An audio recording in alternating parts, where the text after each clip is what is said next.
For this interview, we welcome Tom Hall from Hall Winston & Associates, LLC in the United States. Tom is an executive management professional with over 20 years of national and international experience in public safety, global security, risk management, leadership development, human resources, training, engagement, executive protection, law enforcement, and community relations. He has held positions in the security industry and law enforcement, ranging from Director of Organizational Health and Safety, Director of Global Security, to Chief of Police and Public Safety, and with the Virginia State Police, Tom started out as a trooper, was a sergeant, and a lieutenant. Tom provided advanced and personal security for Virginia governor trade missions to Africa, Asia, Canada, Europe, and Honduras. Additionally, he conducted security assessments and executive protection for a government contractor in Kuwait and Yemen. A career leadership trainer for human resources, Tom presents to teams ranging from frontline to senior management, providing programs that build leaders and promote engagement.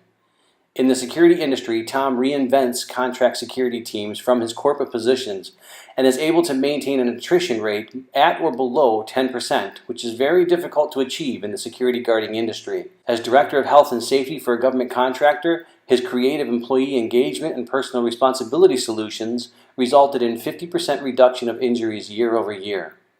As a university police chief, he created a student police initiative that took a college campus that had the second highest number of crimes, and his initiatives resulted in that campus being the fourth safest campus in Virginia.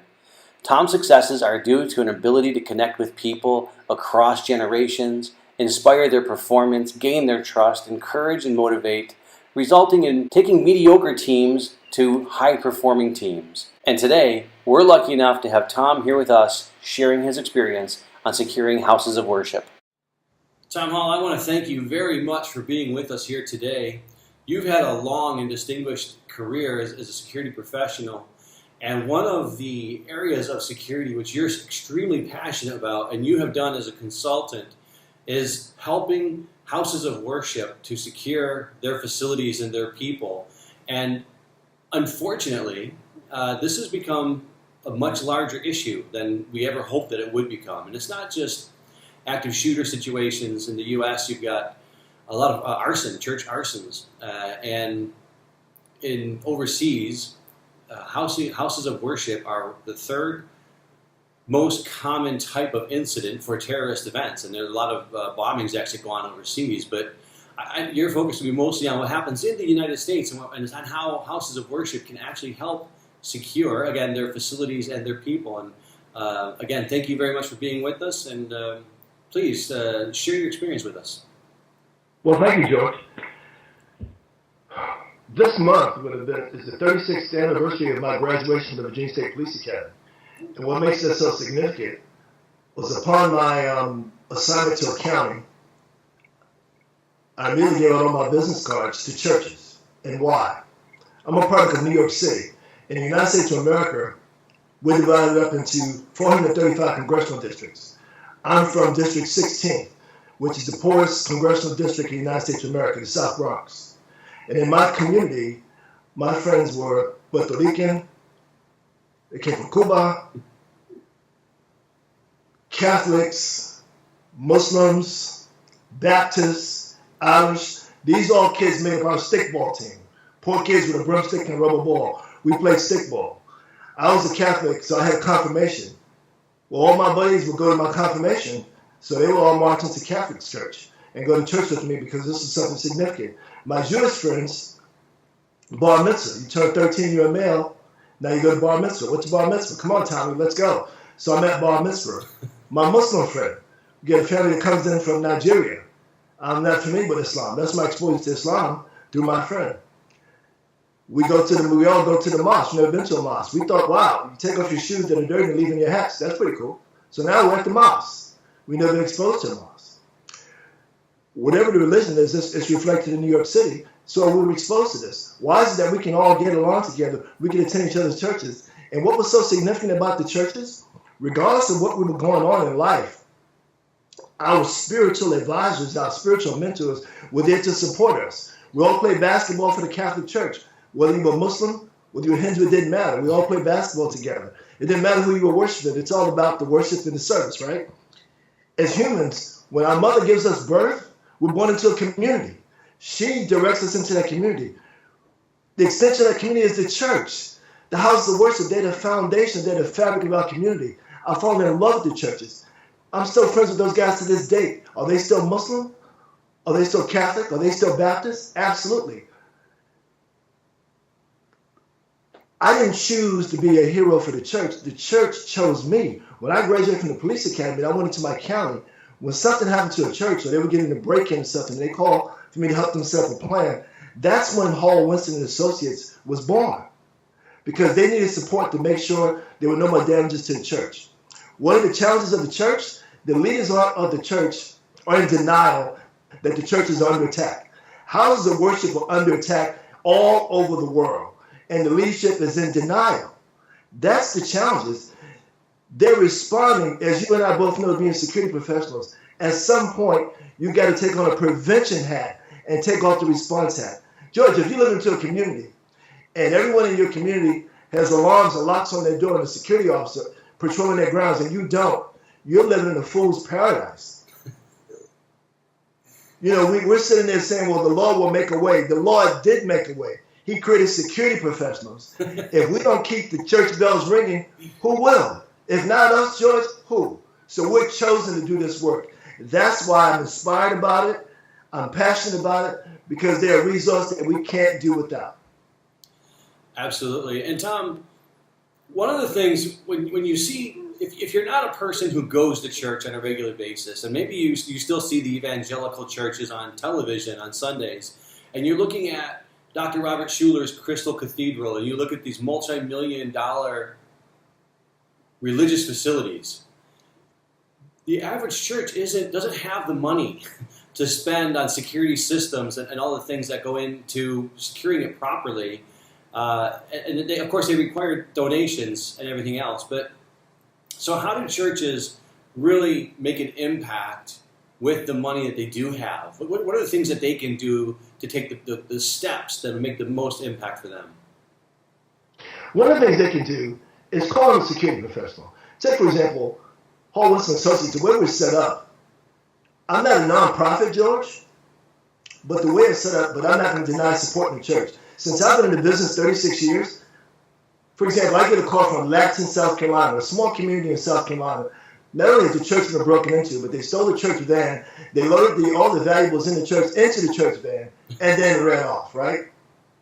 That small congregation doesn't have a lot of resources that they can offer into security. But because I've been in the business so long, I'm going to know someone in this country that can help me support it. So when we start putting together a plan for this church, I'm going to call Tron Lester in South Carolina and say, hey, brother, can you give 8 or 9 hours to supporting a basic security plan for this church? We're also safety professionals, George. So you know, if you're in safety and you've got a building, every building is required by OSHA, if you've got 10 or more people in that building, to have an emergency action plan. How simple is it for us to put together an emergency action plan for a church? We can start them out with a basic emergency action plan because they have no idea. We can show them how to, it's like a microwave cooks from the inside out. We can show them how to set up their basic security infrastructure from the inside and to set security as a ministry, not just a committee, but a ministry. They've got to be called to do this, and they got to be serious about getting their place secure. And we're going to do basic, George, we're going to do basic crime prevention. We don't want to be reactionary. We want to prevent things before they happen. What is the complexion of the crime in your community? So when I call one of my brothers to come in and help, what's one of the first things we're going to find out? We want to get the stats. What sort of crimes are taking place in this community that we need to set this church up to prevent before they happen? These are really basic steps that they don't know how to take, George, but we can walk them through it. Relatively easy. And Tom, understanding, you just mentioned something very important, understanding the kind of the demographics of your area. I think what we find, especially in the United States, is, and actually around the world, because a lot of the bombings that occur at mosques around the world they're conducted by other, I don't want to call them denominations, but facets of the Islam religion. So you've got Shiite versus Sunni versus ISIS versus Hezbollah versus Taliban, but you have all these different factions now. And in the U.S., a lot of the things that happen within church, that's not really that's not really religiously motivated. It's motivated by discrimination, racism, and other things besides religion. So communities have to understand that still, that this exists. Yeah, you said, for example, you hit the nail on the head. Indonesia, just this month alone, there were 3 pickup trucks and 3 cars and motorcycles, and this is in Sukamamu, Indonesia, and they went to 3 churches and set them on fire. You look at in Yemen, in March, I believe it was in March of this year, suicide bombers killed 126 people. You look at Nigeria and Muduguri Mosque, they waited until prayer service was taking place before they came in and blew up the worshipers. So what we see is happening internationally. We see suicides and we see bombings because they're folks that are representing a religious cause, shall we say. But what are we seeing in America? We're seeing criminals. We're seeing domestic.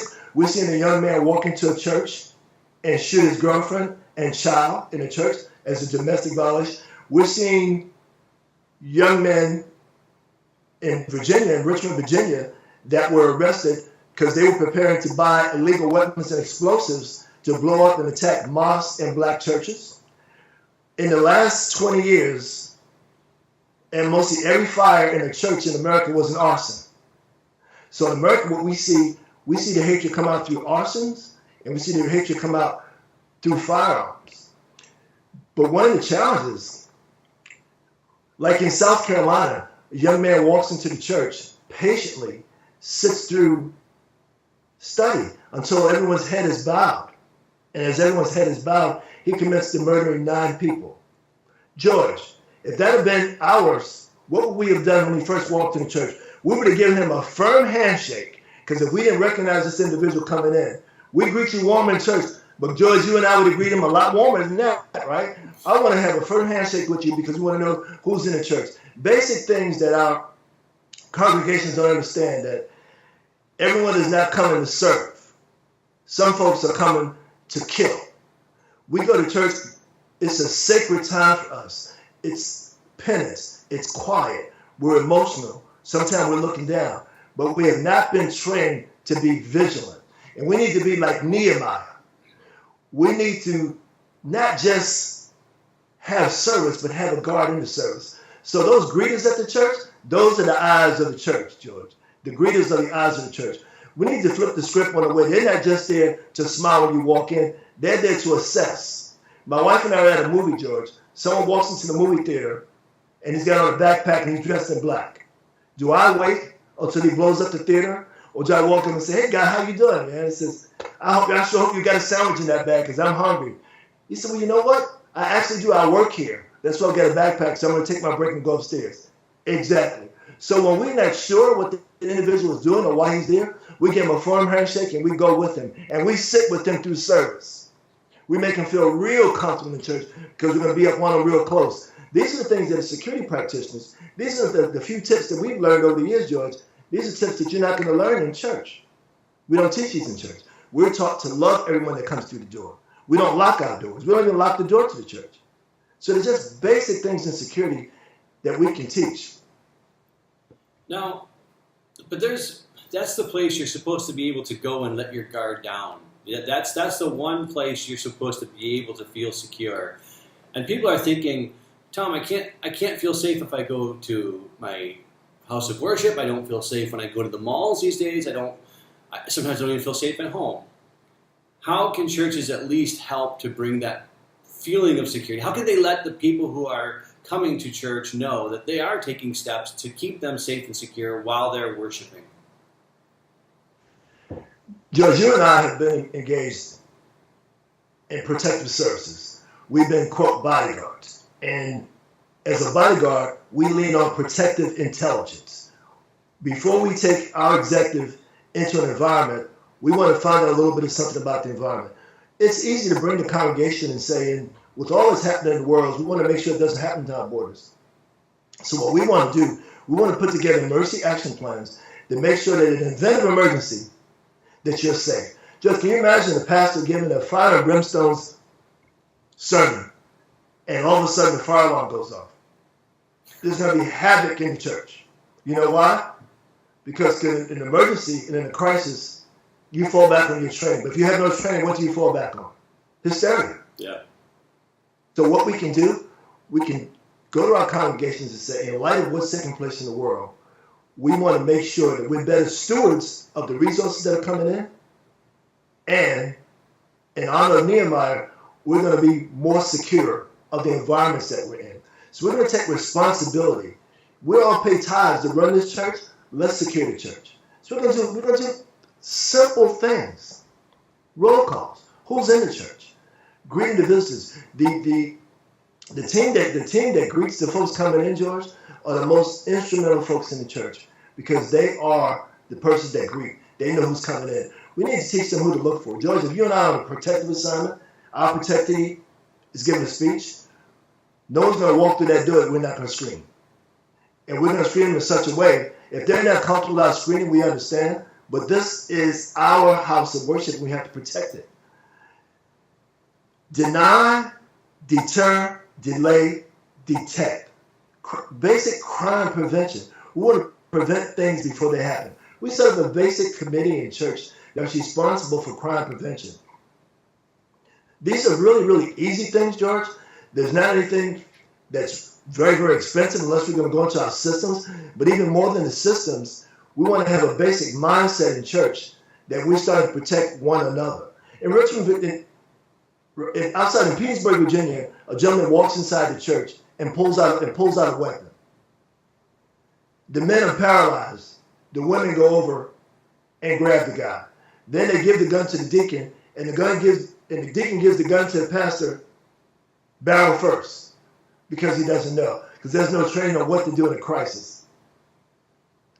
Crisis management training, emergency action planning, very easy to start in the church. We just need to change the mindset of the congregation. So, Tom, do churches have some obligation to help educate the communities as to what's happening, rather than, you say they're in denial, but they should have some kind of responsibility, I think, to help people understand and to cope with what's going on. Absolutely. I told you that they were our spiritual mentors. So if they're our spiritual mentors, when I have a crisis and I have a spiritual crisis, I'm going to my spiritual leader. Well, this is going to be part of the crisis in America. Your parishioners are under attack. Are you going to wait until something happens in your congregation? Or are you going to reach out to a professional that can be your partner for the safety and security of your congregation? You owe that to the congregation. And if you're not doing that, then you're not really being the shepherd for that flock.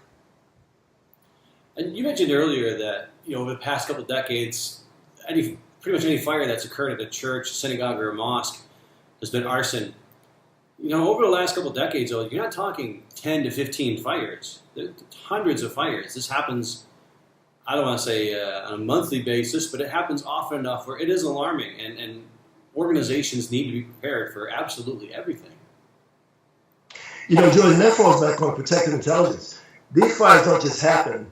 What happens, someone comes out and surveils the church that knows when to come in to do what needs to be done. This is real simple. So that's when you need to partner to figure out what can you do to prevent these incidents from taking place in your front yard. Who's coming around to your church? And if you find out that you're having issues, there's crime taking place within that particular environment at a certain time, do you need to adjust your schedules to avoid that element?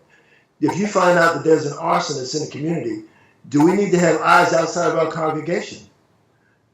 Why aren't all the neighbors looking over at the church in the community when we know that all services end at 9 p.m.? There shouldn't be anyone on that church yard after 9 p.m. Have you partnered with your community to get that extra set of eyes? Most of our churches are going to say, no, they don't really know how to do that. But we do. And we can help them develop that extra set of eyes.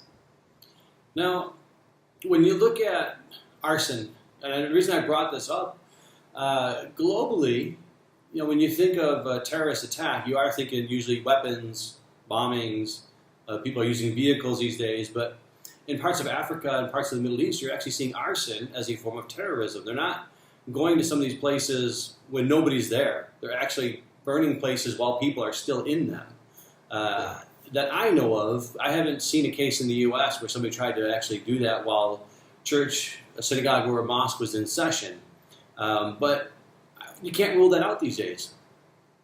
No, it can be ruled out, but we have not seen that level in the U.S. because what we see in the U.S. with the arson, they're sending that not really a subliminal message, but they're sending that message that not only do we hate you here, but we're going to burn this down so you will disappear from this environment.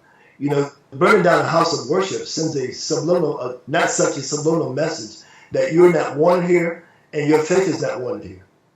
And we can't stay idly by and watch our churches go up in smoke like this. We just can't wait till it comes to a theater near us. We can't wait. As I said earlier, I think one of the challenges is that the leaders aren't aggressive enough in saying, okay, enough is enough. Look at what's happening all over the world. Are we going to wait till it comes to the front doors of our church? Or are we going to be proactive and bring in some support? This is not a commercial for the Hall Winston Associates. I don't make money from doing this off churches. My thing is I can recommend you to folks that are in your particular community to help you. Like that church in Lansing, South Carolina. We don't want those perps to come back. All we did was give them the advice and the guidance they needed to secure that environment so those perps can come back. They weren't familiar with motion sensors outside. No one told them to partner with the neighboring community. Now that we knew, no one ever showed them a crime map. They never knew that the PD would come in and tell them about the crimes that were taking place in the community. So they weren't partnering with their beat cop. They didn't know they could partner with the beat cop to find out what's going on. They weren't using the resources at hand because they didn't know. And it's our job, Georgia, as security professionals, to educate the leaders of the house of worship to take care of their parishioners. And when you look at an incident against one house of worship, regardless of the faith, should be an incident against them all. All of the houses of worship in a community, when someplace burned down or you have an active shooter, they should all come together and condone that. And do you see that? No, I do not. I do not, because we're very, I hate to say, compartmentalized. We're Baptists, we're this, we're that. We're very, we all have all these divisions. But you're right, because an attack on the churches is an attack on the churches. An attack on the Catholic Church is as significant as an attack on a Baptist church. In South Carolina, the 9 persons that were killed, I did see that. Churches from all over South Carolina will come out in support of that congregation. But unfortunately, it took something like this for all of us to have church together on Sunday, right? It took mass murders. So do we wait for mass murders to realize that the church is under attack? Or do we say now, we realize what's going on in the world, let's do something to take care of our followers, all those that would follow the congregation. Now is a great time to say, let's put together an emergency action plan and a security ministry in our church. And if we don't know how, let's reach out to a resource to show us how so we can take care of our congregations. Once upon a time called right now, this needs to happen, George. And what a lot of people don't understand is when you have an organization doesn't really matter the size of the organization, when you're creating your crisis plans, one of the steps to help create that crisis plan is practicing the plan once it's built. And when you practice it hopefully in coalition with the local law enforcement and the first responders. And you may not want to have churches practicing a lot of crisis plans, but they need to. The first responders need to know what they're getting into when they come into a situation like that also. And churches need to integrate themselves and their plans with those first responders. That's why I use the reference of emergency action plan, which is what we do for business communities. Because in that emergency action plan, you have to touch base with your local hospitals.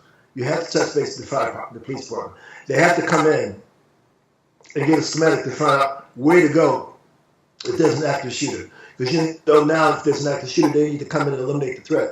They need to know where to go in that particular church.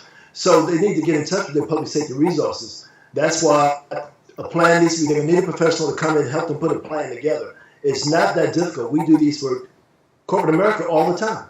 Every as we said, every business that has more than 10 employees has to have an emergency action plan. They're all over the internet. They're very easy to put together. It doesn't take long. It's just a matter of getting the right frame of mind and get themselves committed to now denying folks the opportunity to do you harm. Preventing a crime. You want to get into prevent what might happen. We don't want to just talk about. We want to talk about what took place. But now, how can we prevent these crimes that are taking place in the community of your church? How do we prevent that from coming to your church? You got to know what's taking place out there. Once again, we need the intelligence of knowing what are the threats. Now that we know the threats, how can we minimize? We can't always eliminate, but we can minimize our risks of the threats. And these are the things that we can put together for churches. Emergency action plans, very basic, but it's a start. And it's a ministry. In a church, you're going to have your marriage maintenance ministry. You're going to have all these ministries. Why can't you have a safety ministry that's responsible for the parishioners? You got daycares. Are we doing background checks on those folks that are handling our children? So when I go in and I do assessments in churches, we want to look holistically at everywhere and everyone that's touching parishioners. From our children, the pastor. Are there threats on the pastor?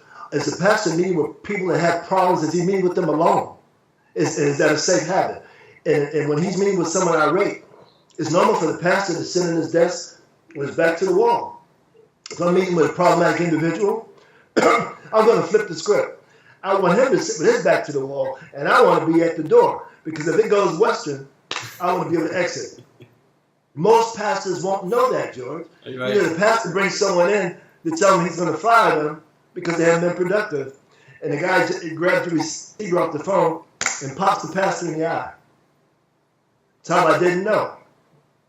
Well, I do. Why didn't you call me? We need to flip the script, you know? I know you're going to pray for him that he finds another job, but in the meantime, he's irate. Has anyone trained them on how to deal with irate employees? These are things that churches don't really think about. But they're also like a business where they have employees. How do they manage poor behaviors of employees? We do this in corporate all the time. This is foreign to a lot of the ministries, particularly the small ministries. So when you come in and you tell them that we're going to put process together for employee removal, we're going to talk about domestic violence, because domestic violence comes into the church. When a young man came in and shot his girlfriend, I guarantee she'd been telling the parishioners about the problem she was having with her ex-boyfriend. And I'm sure they said, well, you know, we're going to pray for you, honey. Yeah. Action without works is dead, according to James. So now that you know that what's going on, it's time for the action plan. If they had a plan, they would have known what to do. But they didn't have a plan. And when you don't have a plan, you become part of somebody else's plan. That's right. And Tom, one thing that I hope that anybody out there who either goes to a house of worship and then you can actually go in, if you're a security professional, volunteer your services to your house of worship. And that's one of the greatest things you can do for your church, your synagogue, your mosque, or whatever religious worship that you go to. But it doesn't take that much to make your facility just a little bit more of a hardened structure than the house of worship next to you. And it's the same thing. People will always take the soft targets. That's why public places is the number one type of location that terrorist events actually occur at, because it's the softest target. And that's why house of worships are number 3, because and you look at they're all soft targets. And it doesn't take much to just be a little bit more vigilant, to be have a little more situational awareness even during the actual sermon or the session, so people realize, okay, I have to move somewhere else. And if they're going to do it, they're going to do it, Tom. I hate to say that. But if somebody made up their mind they're going to do this, I just don't want them to be in the facility I'm at.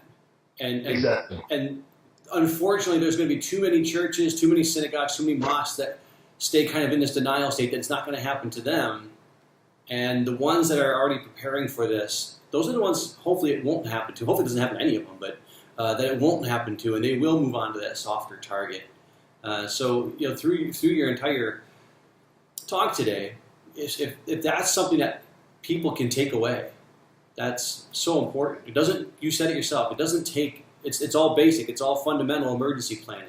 They don't have to spend a lot of money on this, and there's plenty of people willing to volunteer. Something real simple, George. I was calling about a congregation, and he said, "Tell I'm not really sure that I appear to be losing. You know, on Sunday we generally have a certain amount of money that we bring in, and it's just something that's just not right. So the deacons act as the person that actually sent out the baskets to bring in the money. It's very traditional. There's almost a rhythm to it where you go bench to bench and you pass the basket and you go to the next bench. So what we asked them to do was start looking at the offering the same way we would if you were telling the bank where you counted your transactions.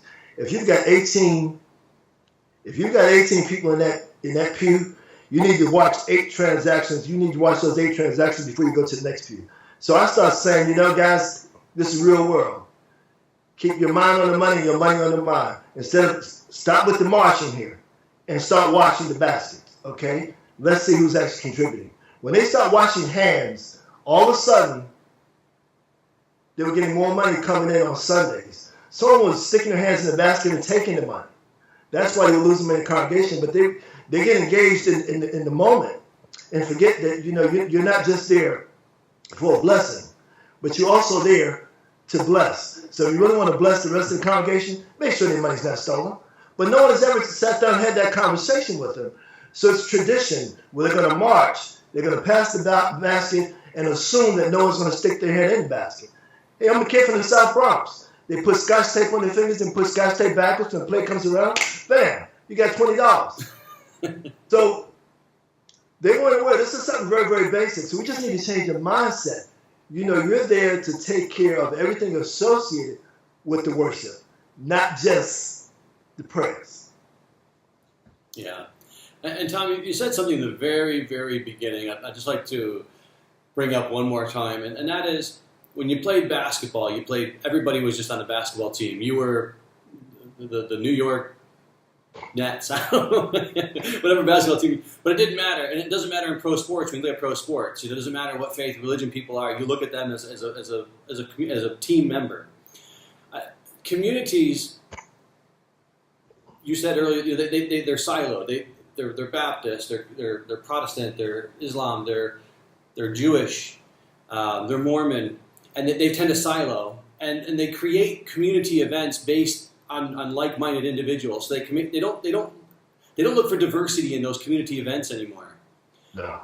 How can houses of worship kind of open up and just say, look, this is for the community. It's not just for people at our congregation. This is for the entire community to get together and try to build those community relationships again, rather than those one religious faith relationships. What's the most segregated day of the week, George? Sunday. We all go to our own church. We all worship our own God, right? Then Monday we go back and work with the people that we won't worship with. It's just a matter of the leader has to set the tone for those behaviors. The leader has to be the one to say, you know, on the fourth Sunday, we're going to have church with George's church. Otherwise, how does George get to interact with us? So those kids on the basketball team, all we knew, we wanted to win. And it took everybody being there to win. It didn't matter who goes to church on Saturday, who went to church on Sunday. We just knew as a group we were all there together.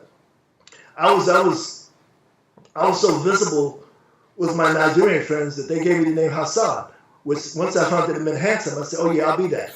So when I go back home to New York, what did everybody call me? They call me Hassan.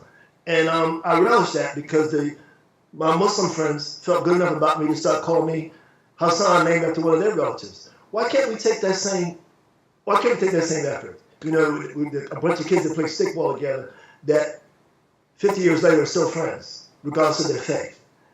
Why can't we do that? Why can't we have every third Sunday, it's going to be multicultural? Yes, we can do that. You see one church has no robberies, maybe they have more resources. Why can't you call that pastor and say, can your security team come over and help my security team? We're all worshiping God here. All we got to do is extend a hand. That church is not going to turn down another congregation, but we just got to be big enough in leadership. You know, if you're going to lead, you got to bend down to serve before you can stand up to lead. And if the leaders need to bend down and serve their congregation by going out and getting the support that their parishioners need. If your congregation cannot afford to get the help, reach out. We're going to help you anyway, because that's why we're here. It's part of this is not a job, this is a calling. You know, we were called to serve. The same way they were called to serve. The only difference is we have the security expertise that they need, but they need to call on us so we can help them help the parishioners. And Tom, first of all, I want to thank you for what you just said there earlier. It's just an idea throwing out there. On the fourth Sunday, invite another congregation into our congregation. And it doesn't have to be just on Sunday. On Friday, when Islam is doing the Friday prayers, you know, everybody talks about, yes, we care about all faiths, but show people you actually care. Invite a congregation on a Friday to come to a Friday prayer to see what it's actually like.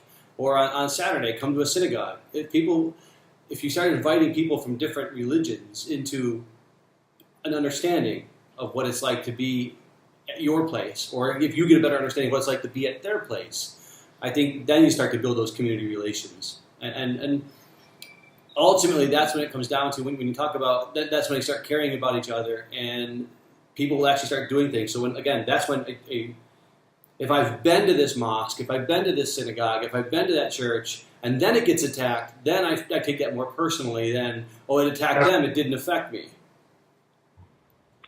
You hit the nail on the head, George. We got to make this a smaller world than what it is, because we need each other. We're communal. We're community. We do so much better when we do it together. And we're in this world together. We may not all look alike, but we all drink the same water. We all eat the same food. We're all serving God. We're all serving one another. Why can't we just mix it up? I loved it when my friends came in their traditional attire from their countries. I just think, I think it was, Puerto Ricans, they call themselves Boricuas for the Boriqueño Indians. So they were dressed in their Boriqueño costumes. I just was fascinated by it. My Muslim friends from Nigeria, this is where I learned to play conga drums, George. They would come and they would bring their drums. I had never seen them conga. I was fascinated. So they taught me to play drums. I mean, it's a multicultural world. Why limit yourself to this? So now the whole all houses of worship are under attack. So that means all houses of worship are under attack. And if you're a church leader, they're attacking all of you. It's not just the Baptist churches being attacked. It's not just the mosque. It's not just the synagogue. It's not just the temple. They're all under attack. So what do? You partner with your security professional, and you harden the target. Take care of the parishioners so they can take care of the world. It's one community, and that church is going to impact the world if you keep it safe. Very good.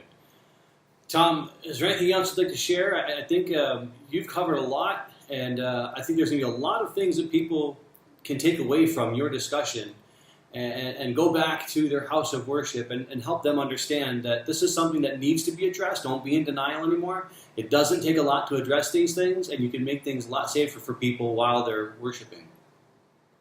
If you need to contact me personally, hallwinston.com, really easy. And whatever we have to provide for you, we're going to provide it for you.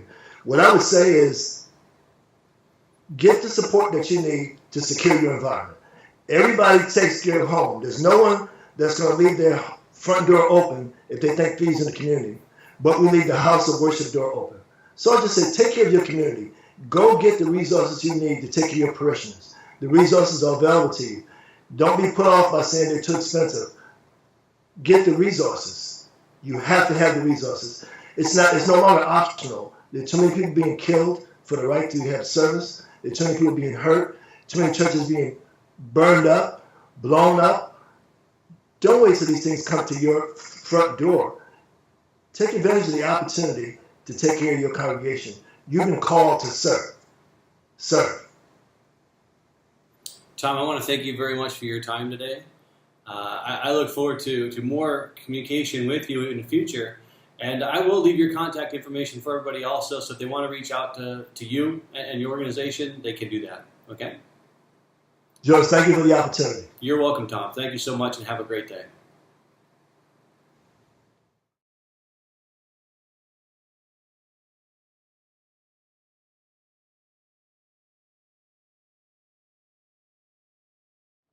I didn't say everything that I wanted to say. On my way to church on Sunday, I have to pass by the Hindu temple.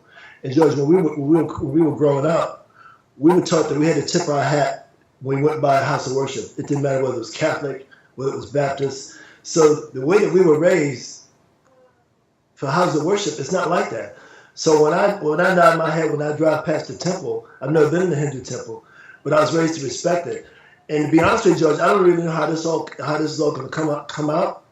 But one of the things I was most excited about, to be honest with you, was just having a dialogue with you, because I know you and I know your heart. So I'm hoping that somebody will listen and hear the dialogue that we're having and understand that the world, the Religious Freedom Under Threat Worldwide Report came out, and I read that report every year, George, and it studies nearly 200 countries, and it goes into detail on what's taking place in 200 countries, the persecution of the churches, and I was crying reading the report about how the terrorists were timing going into the church until it was prayer time. Had that young man in South Carolina wait until everyone bowed their head in prayer. And no one had anyone in the church that could go after this kid because everyone had their head down. And it was breaking my heart, George, that there was this note that no one was an armor bearer. There were no armor bearers. No one's been trained as an armor bearer, you know? Yeah. He said, you know, when you guys put your heads down, we bring our heads up. 9 people could have been alive. In Colonial Heights, Virginia, a white guy comes into an all-black congregation. A light bulb doesn't go off. Yeah. All of a sudden, one of the deacons decided to sit down next to the guy, and he's fumbling around in a bag. What's he doing? He's pulling out a gun. They don't can do. Nobody's been trained. So this one said they grabbed the gun. Pastor, I got the gun, and they pointing the gun at the pastor. It could have gone all kind of crazy. And 2 big old sisters jumped on him and beat him up. Actual interview, because I didn't mean to mention the shrine in Thailand, because you don't have to be in a house of worship. You could be in a public area, which the shrine is kind of a public religious area, and they're everywhere. The park, the Jewish park in Paris. Yeah. They went after the Jews. That's why for the first time in 400 years, they closed down the National Mosque because they're afraid now. And you know, you're talking about people, the timing of some of these attacks. I think what really disturbs me the most is some of these suicide bombers are 10-year-old girls in the Middle East. You know, they're sending them, and it's kind of like if you're willing to do that, you know, that just shows the level of the level of they're committed. Yeah, that they're committed, but you know, we wouldn't think of committing an atrocity like that ever.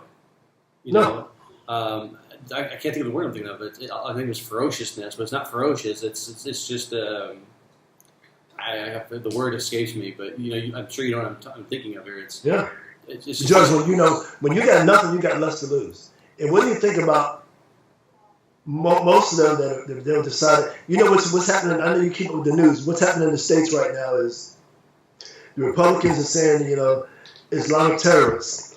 The Democrats won't use the word Islamic terrorist. And I didn't want to get into that debate during this broadcast because I didn't even have Democrats and Republicans that get mixed up in this thing. But George, here it is, 1979. I'm a young state trooper, and I respond to a cross burning in Hanover County, Virginia, right? Well, all the Klansmen are Christians, right? Yeah. They're terrorists, but they're Christians. But you know, in our present mindset, we don't think about that. These guys are fucking terrorists, man. But that's why I don't use the word either. You know, they're jihadists. Because, you know, you and I both know Islam, you can't be Muslim without being peaceful. It's part of being, that's why it's called Muslim. You have to be peaceful. You know, I grew up with Muslims, and I know they're peaceful, and I know they're loving. We can't allow what's taking place to represent our Muslims. It is what it is. It just depends what you focus on. You know, you just take the current situation we're in, they stop complaining about it, let's work at fixing it. But even when you watch the Republican debates, they're still complaining about stuff. It's easier to complain about something than to give the solutions to fix it. And nobody is really giving a good solution. And when they get in office, they're going to get the same results.